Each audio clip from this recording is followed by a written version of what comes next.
नमस्कार, बहुत स्वागत। मैं ललित प्रजापति और मिडिल ईस्ट के जो हालात हैं लगातार बदल रहे हैं। हालांकि अभी कुछ पॉजिटिव नज़र आ रहा है कि तनातनी शायद कम हो जाए।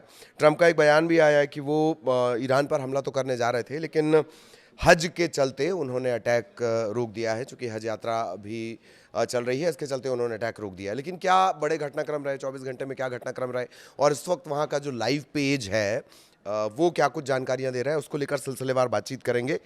तो एक अच्छी बात यह है कि 24 घंटे में जो मूवमेंट है स्ट्रेट ऑफ होर्मुज, होर्मुज जल डमरू मध्य, यहाँ पर 24 घंटे में जहाज़ों की जो आवाजाही है वो बढ़ती देखी गई है। ईरान की जो रिवोल्यूशनरी गार्ड है IRGC, उनका ये दावा है कि उन्होंने 26 जो कमर्शियल जहाज़ हैं जो सामान ला रहे थे, ले जा रहे थे, उन्हें सुरक्षित रास्ता दिया है।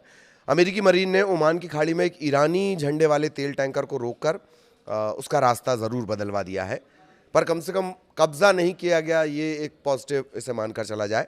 अमेरिका ने कहा है कि उसके नौसैनिक नाकेबंदी जो है वो पूरी सख्ती से जारी है। तो 24 घंटे में हलचल देखी गई, ये बहुत अच्छी बात है।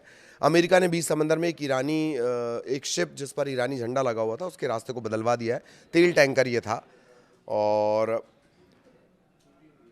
नाकेबंदी जो नेवल अमेरिका की जो नौसैनिक नाकेबंदी है वो लगातार जारी रहेगी, ये साफ कर दिया गया है ट्रंप की तरफ से। राइटर्स और मरीन ट्रैफिक डेटा के हवाले से दावा किया गया कि स्ट्रेट ऑफ होर्मुज में अचानक जो है जहाज़ों की आवाजाही बढ़ गई है और ईरान के ट्रैफिक लेन से कई जहाज़ गुजरते देखे गए हैं। IRGC की तरफ से भी दावा आया कि 24 घंटे में 26 जहाज़, इसमें तेल टैंकर है, कंटेनर शिप है और बाकी के कमर्शियल जो जहाज़ हैं उन्होंने अनुमति दी है, करीब करीब 26 जहाज़ों को। उनका ये भी कहना है कि सुरक्षित ट्रांजिट हमने करवाया है, IRGC ने ट्रांजिट करवाया है। और 28 फरवरी के बाद का जिस तरह का घटनाक्रम रहा है, पाबंदियों के दौर चल रहे हैं और सबके अपने अपने दावे के बीच अच्छी बात यह है कि थोड़ी हलचल वहाँ पर देखी गई है। स्ट्रेट ऑफ होर्मुज में थोड़ी हलचल देखी गई है और अब माना यह जा रहा है कि क्या स्थितियाँ सामान्य होंगी। अब अगर ट्रंप की बात कर ली जाए, ट्रंप का कहना यह है कि उन्होंने हज के चलते अपना जो फैसला है हमला करने का वो रोक दिया है। उनसे खाड़ी देशों ने इस तरह की अपील की थी, ये बात भी उन्होंने कही है। हालांकि जो डील है, डील को लेकर ये जो पॉइंट्स हैं, दोनों तरफ से पॉइंट्स आ रहे हैं लेकिन एक राय नहीं बन पा रही है। लाइव अपडेट आपको उसका भी दे देते हैं। US इंटेलिजेंस का दावा है कि जो ईरान है वो अपनी सैन्य ताकत तेज़ी से बढ़ा रहा है और ड्रोन का प्रोडक्शन इसने फिर से शुरू कर दिया। ये अमेरिकी खुफिया एजेंसियों अपने आकलन में दावा कर रही हैं। CNN की रिपोर्ट के मुताबिक जो अमेरिकी खुफिया एजेंसियाँ वो कह रही हैं कि कुछ हथियार प्रणालियों में ईरान ने फिर से हमला, जो अपना हथियारों का प्रोडक्शन है वो तेज़ कर दिया है। ईरान नष्ट हुई मिसाइल साइट, लॉन्चर्स और हथियार उत्पादन इसे लगातार बढ़ा रहा है। सूत्रों के हवाले से ये भी खबर है कि ईरान को रूस और चीन का समर्थन मिल रहा है और ये बात बीच में आई भी है कि खुलकर अब वो समर्थन में आ गए हैं। चीन संघर्ष के चीन से तो खैर कई जो उसकी मशीनरी है, कई जो उसके इक्विपमेंट हैं, कई जो हथियार हैं, किसके, ईरान के, उसमें साफ नज़र आया है कि चाइना में वो बने हुए हैं, मेड इन चाइना है। हालांकि चीन शुरुआत से इन आरोपों को खारिज कर रहा है। अमेरिकी खुफिया एजेंसियों के मुताबिक ईरान के जो करीब करीब 50% ड्रोन है वो अब भी सुरक्षित है। कई ballistic missile launcher, coastal defence cruise active position में है। तो ये एक बड़ा अपडेट जो मिडिल ईस्ट से आया है। इसके अलावा 24 घंटे में किस तरह से हुआ, अमेरिकी संसद में ईरान जंग को रोकने वाला जो प्रस्ताव है वो पास हो गया है। ये ट्रंप की मुश्किलें बढ़ा रहा है। अमेरिकी सीनेट में ट्रंप की सैन्य शक्तियों को सीमित करने वाला जो प्रस्ताव है वो 50-47 से पास हो गया है। 4 रिपब्लिकन सांसदों ने भी ट्रंप के खिलाफ वोट दे दिया। अपनी उनकी पार्टी उनके खिलाफ जा रही है। अगर ये कानून बन जाता है, सपोज करिए, तो ट्रंप को फिर ईरान में ऑपरेशन करने के लिए और कहीं और भी ऑपरेशन करने के लिए कांग्रेस की मंजूरी लेनी होगी। ट्रंप ने ये बात दोहराई है कि ईरान की नेवी और एयरफोर्स खत्म हो गई है और UAE होर्मुज को बाईपास करने के लिए एक नई पाइपलाइन पर काम कर रहा है। उनकी तरफ से कहा गया कि नई जो तेल पाइपलाइन होगी उसका करीब करीब 50% काम पूरा हो चुका है और उसके बाद 50% काम पूरा हो चुका और बहुत तेज़ी से वो उस पर काम कर रहा है। यूएन ने एक बड़ी चेतावनी दी, यूनाइटेड नेशंस ने, वो क्या है? फूड एंड एग्रीकल्चर ऑर्गेनाइजेशन का कहना है कि होर्मुज में रुकावट बढ़ी तो दुनिया में खाद्य संकट और महंगाई बढ़ सकती है।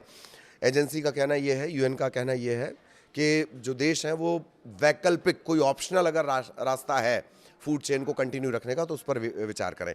एक और जानकारी जो आपको हम दे दें कि वहाँ से ये आपने सुना है हमेशा कि वहाँ से तेल आता है, वहाँ से जो है कि सामान आते हैं, लेकिन बहुत सारा जो सामान है वो भारत से भी जाता है। इसमें ड्राई फ्रूट हैं, इसमें सब्जियां हैं, तो वो भी लगातार यहाँ से ईरान की तरफ जाता है।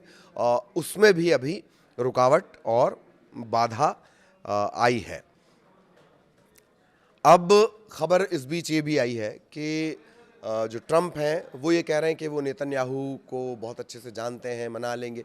इसे ऐसे देखा जा रहा है, इस पूरे घटनाक्रम को ऐसे देखा जा रहा है कि ईरान को लेकर नेतन्याहू और ट्रंप में कुछ अनबन जैसी स्थितियां चल रही हैं। दरअसल ट्रंप ने इस तरह का बयान लिया कि मैं उन्हें मना लूँगा, नेतन्याहू बहुत अच्छे नेता हैं और मैं चाहूँ तो मैं इज़राइल में प्रधानमंत्री का चुनाव लड़ दूँ, इस तरह की बातें उन्होंने कही हैं। तो इसे ऐसे देखा जा रहा है, जानकार इसे ऐसे देख रहे हैं कि ट्रंप और नेतन्याहू में ईरान को लेकर अनबन जैसी स्थितियां बनी हुई हैं, इस तरह की बात कही जा रही है।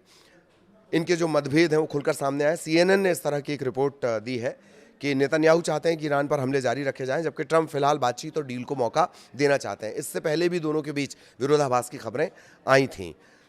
दोनों के बीच मंगलवार को करीब करीब 1 घंटे तक फ़ोन पर बातचीत हुई है और ट्रंप ने रविवार को नेतन्याहू को ये बताया था कि अमेरिका ईरान पर नए टारगेटेड हमले की तैयारी कर रहा है। इसे ऑपरेशन स्लेज हैमर नाम दिया गया है, लेकिन 24 घंटे बाद ट्रंप ने इसको बदल दिया।